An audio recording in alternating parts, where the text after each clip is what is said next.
Hi, you're watching a special presentation of the ZS Prize. Our next guest is Ravi Venkatean. Ravi is the founder of the Global Alliance for Mass Entrepreneurship, a coalition that aims to create 10 million local entrepreneurs in India and Africa by 2030. Ravi, of course, has many achievements to his name. He's the former chairman of Bank of Baroda, board member of the Rockefeller Foundation, founder of Social Venture Partners, partner United Ventures. He's also the former chairman of Microsoft India, Cummins India, and a former board member and co-chairman of Infosys. Ravi is also an author. His best-selling book, Conquering the Chaos, Win in India, Win Everywhere, was published in 2013 by Harvard Business Review. Ravi Venkatean is the chair of the ZS Prize. Ravi, you have spent a significant part of your life in the tech industry. The question is, how can artificial intelligence, machine learning, big data, factors like that transform Indian healthcare? Well, thank you, Suresh. It's a great question. I think of all of these technologies, and then there's so many more technologies, merely as enablers. Okay? The real issue is, how do you put them to use to solve some of the pressing challenges in healthcare, in education, all these spaces? So today, there's a lot of excitement about data and analytics and machine learning and these things. Tomorrow, the world will move on and get excited about the new stuff. There's also today genomics, proteomics, and so forth. The question is, what do these things enable you to solve? If you think about what are some of the most pressing challenges in terms of healthcare in India beyond the current pandemic, it's really, in my mind, about two huge things. The first is, like everywhere in the world, how do we move from treating diseases and health issues after the fact to preventing them, detecting them early? And can you use technology in this process? And the second equally burning issue is, how do you enable access to affordable and high quality health services, right? Because that's a big issue in our country. Let's talk about the ZS Prize. Ravi, you're the chair of the ZS Prize. What drew you to this prize? What you do is inspire people to pursue their dreams, try and solve some problem that is important to the world. And their success, the recognition they get, then inspires many others to come into the space. And today we live in a world where there are enormous number of problems in every field, whether it's climate change, healthcare delivery, whatever. And our only hope of actually getting to a better place is to dramatically increase the number of people who are working on these problems. So I think the ZS Prize has the opportunity, if sustained over time, to actually make this difference in healthcare, first in India, then in other parts of the world. Ravi, like you said, this is the inaugural year of the ZS Prize. For the inaugural year, what are your personal aspirations for the ZS Prize? Well, it's the first year. So number one would be, can we attract and find a small number of people who really have the passion and potential to do important work? I am less obsessed about will their particular idea that they're working on, is that going to really be the most successful innovation or not? Most people, like in venture capital, right? You're betting more on the young entrepreneur or the young innovator rather than the particular idea, because in reality, they will pivot multiple times and the final manifestation of their work could look quite different. But so we want to identify a small number of these people who we think have the potential to do amazing work. We want there to be some buzz for the world to take some notice so that next year there are even more applicants who are drawn to this. We want the jury members and the participants to have a great time in this process. When I think about my fellow jury members, they're phenomenal, highly accomplished individuals, and they're giving a considerable amount of their time.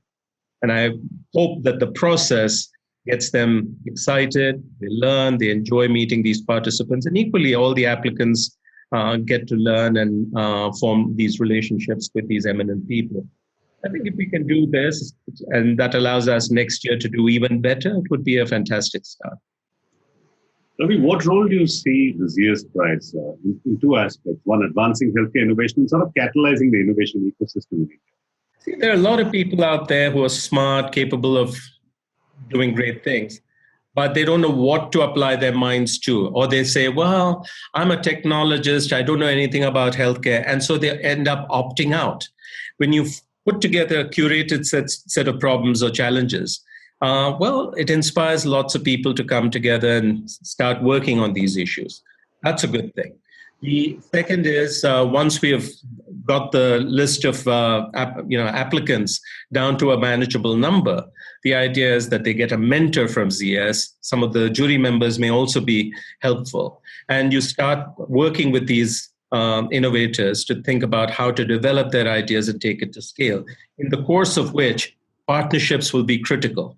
Now, you mentioned the word ecosystem, right? So anything to take to scale requires a set of people, actors in the ecosystem working together. So I think if we are good at this, if we are successful at this, we'll begin to draw more and more people into taking some of these ideas to scale. Again, if we are able to find even 3 or 4 phenomenal individuals with interesting ideas, I think the buzz that it creates begins to then attract much more interest, and which we can amplify in a variety of ways.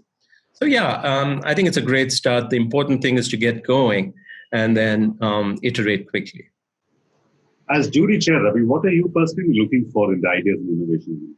What I'm personally looking for is, as I said in one of my earlier remarks, somebody who's obsessing not about technology, but about a problem. Okay, so I would look for somebody who's really thinking very, very deeply about a particular issue. Okay, and then of course coming up with some lateral ideas that we haven't seen before about how to solve it. The second thing I would look for is, are they thinking of designing for scale right from the beginning? One of the things I've learned over the years, first at Microsoft, then at places like Infosys, is when you think and design for scale, the solution looks very different than if you design it and then start struggling to figure out, how do I replicate this? It just doesn't go. The solution itself, the design itself looks different. So I want to see them thinking about scale. I would be looking for how compelling is their prototype or proof of concept, right? So we understand many of the ideas or the solutions may be nascent, okay? They're relatively early stage, but how creative are they in demonstrating a proof of concept or an early prototype of their thing that just knocks your socks off, and you know when you see it that there's something out here that's kind of important. Those would be something.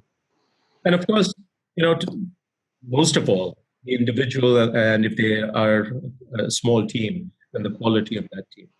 Ravi, solving for healthcare in India is one of the big themes of this year's prize, and you just spoke about scale in your previous answer. If I was a young innovator or an entrepreneur, how should I start by thinking about scale? Where do I start? It's very interesting. I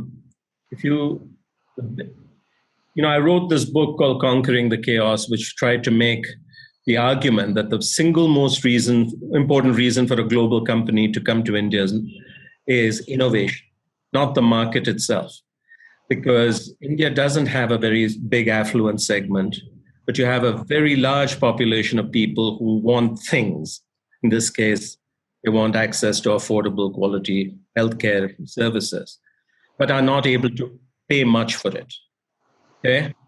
So you have innovations that succeed in India, those that think dramatically differently about the price value trade-off, right? So there's so many examples of this, ranging from the cost of a gigabyte of data to the cost of making a cell phone to the space missions, etc. The cost performance ratio has to be a factor 100 off from conventional existing solutions in the developed world. And you need to be thinking about this. I think it's very broadly called frugal innovation. Okay? Then you have to think a lot about how you're going to scale in terms of distribution reach. Okay? That's despite all the progress that India has made. Reach, or conversely, access, is a huge challenge. Okay, so whatever solution you think, you've got to be thinking about how am I going to get it to at least 100 million people. Those would be, I think, two of the most important things. Um, yeah, I would think so. Right. Ravi, the ZS Prize is also open to students, and not just students from medicine or engineering. It's open to, for instance, literature students, artists, design students, architects. Give us a word of advice on how non-medical, non-engineering students should approach a healthcare prize. So today, innovation requires us to think very, very holistically about these solutions. Now, if I'm a literature student and I'm interested in this aspect of healthcare, but I don't have the domain knowledge, what I should try and do is rather than opt out, find someone I can work with, collaborate with. Back to the original conversation we had around teams that are whole, and try and find one or two buddies who have the knowledge that I don't have, but work feverishly towards it. That's how I'd approach it if I were young. And if you look at my own background in terms of the very, very interesting things I've done over my professional life, very rarely have I had the domain knowledge required to do what I did. Ravi Venkatean, thank you for talking to us at the ZS Prize. You're watching a special presentation. Stay tuned for more. Thank you, Suresh.